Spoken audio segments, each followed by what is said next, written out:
when the founders came up with our version of democracy, they did not have the language to talk about parties. The closest you see in the Federalist Papers is talk of faction.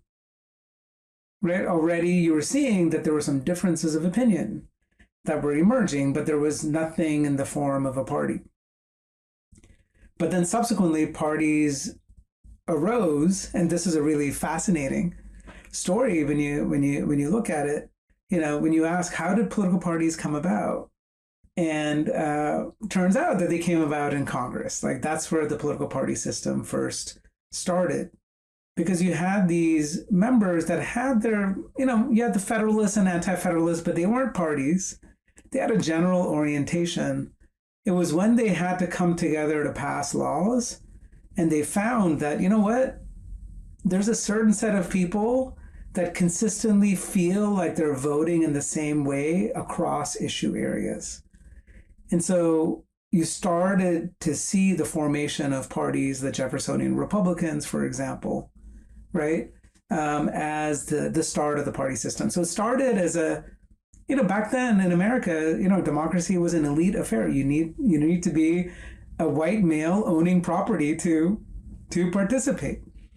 And even then, a lot of the decisions were being made in Congress. And so that where you saw a lot of what happens in democracy was in that representative body. Later on, with the rise of the mass party system, so Andrew Jackson is part of that, Martin Van Buren, and then it continues after that, is as they expand the vote, the franchise, you start getting parties out in the electorate, right? And parties develop platforms, they develop identities. And so a lot of democracy, which is not only about the ability to vote people in and out, but to have competing choices, comes about, and it gets structured over time with the political party system. And that's the system that we have for the most part.